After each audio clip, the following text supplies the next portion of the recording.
बेटियां आगे कैसे बढ़े, हमारे समाज में बेटियां कैसे बढ़े, इसकी सोच हमारी सरकार को हुई।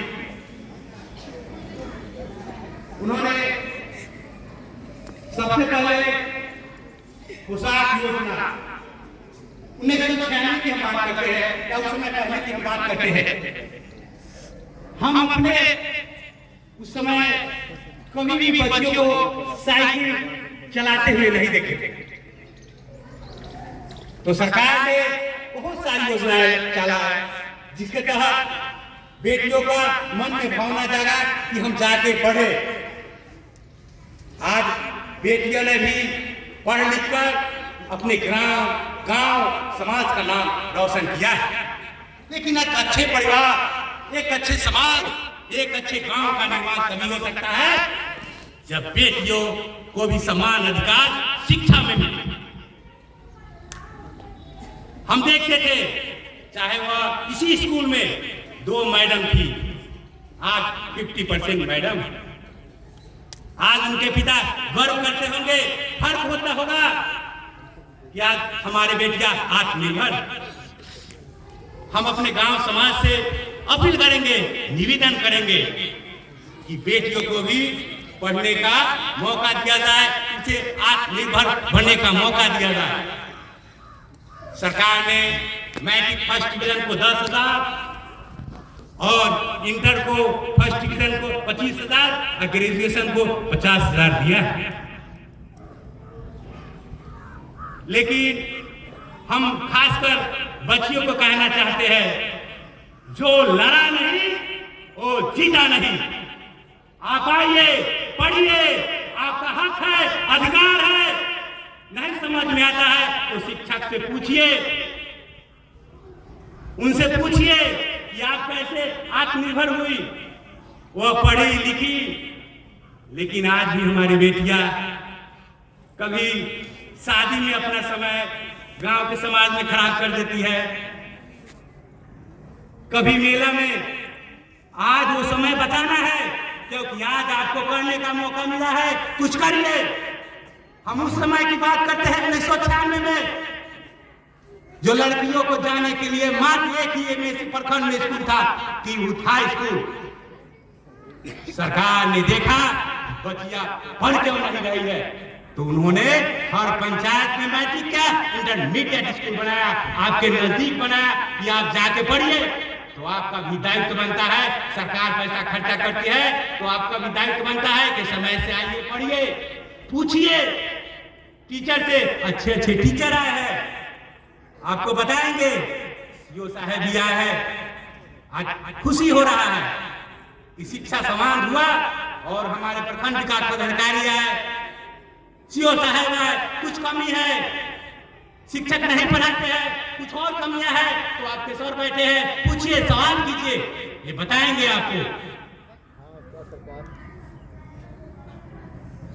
बस यही कहूंगा, हक चाहे तो लड़ना सीखो, जीना है तो मरना सहो। आपका अधिकार है शिक्षा लेना।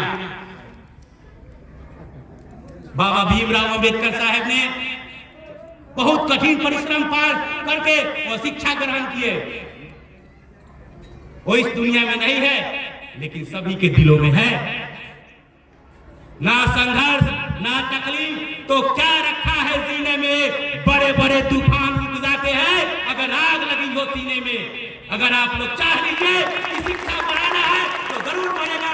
एक अच्छे समाज और एक अच्छे परिवार का निर्माण कीजिए, आगे बढ़िए, बढ़ चढ़कर इस समाज का नाम का रोशन कीजिए, अपने पंचायत का नाम रोशन कीजिए। बस यही कहकर अपने वाणी को समाप्त करता हूँ। जय हिंद। बहुत बहुत धन्यवाद सर। समय की कसौटी है और सर को कई प्रोग्राम करने हैं, तो इसीलिए हम सीईओ हेमंत कुमार झा सर को चाहेंगे कि वो मैक पे आए और शिक्षा संवाद कार्यक्रम के तहत कुछ बातें यहाँ रखी जाए। पढ़ते हो पढ़ाते हो, मिले फुर्सत तो किताबें खोल बैठ जाते हो। कठिन परीक्षा से होकर गुजरते हो पहले, फिर तुम एक विद्वान कहलाते हो, फिर तुम एक विद्वान कहलाते हो।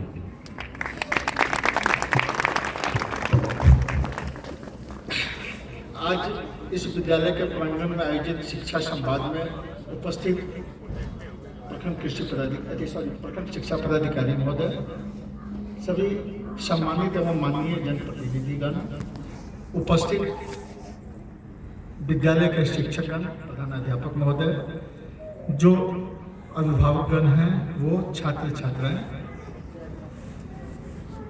आज इस विद्यालय के प्रांगण में शिक्षा संवाद आयोजित किए जाने का निर्णय राज्य सरकार का है। राज्य सरकार को ऐसा महसूस हुआ कि विद्यालय में या विद्यालय से संबंधित या विद्यालय के लिए बहुत सारी योजनाएं चलाई जा रही हैं, जिससे अभिभावक, माननीय जनप्रतिनिधिगण और बच्चे और बच्चियों को अवगत होना जरूरी है। इसीलिए लगभग सभी उच्च माध्यमिक विद्यालय में इस तरह का आयोजन किया गया है और जो भी योजनाएं हैं उसके बारे में विस्तार से बताया जाएगा, अवगत कराया जाएगा, ताकि उसकी लाभ सभी लोगों को बराबर रूप में मिल सके। कुछ योजनाएं तो बहुत प्रचलित हैं, पॉपुलर हैं, जैसे साइकिल योजना। हर ग्रामीण को पता है कि साइकिल मिलेगा 9th के बच्चों को, लेकिन कुछ उसके कंडीशंस हैं। अगर विद्यालय में बच्चा एक दिन भी नहीं आएगा और अभिभावक कहेंगे कि मेरे बच्चे को साइकिल दे दीजिए, तो वो नियम के विपरीत है। उसके लिए आपकी उपस्थिति अनिवार्य है। तो ये जानना आपको जरूरी है कि हमारे बच्चे अगर कम से कम, हालांकि उपस्थिति तो 100% होनी चाहिए, लेकिन कम से कम 75% उपस्थिति होगी, तभी सरकार की उस योजना का आपको लाभ मिल सकेगा।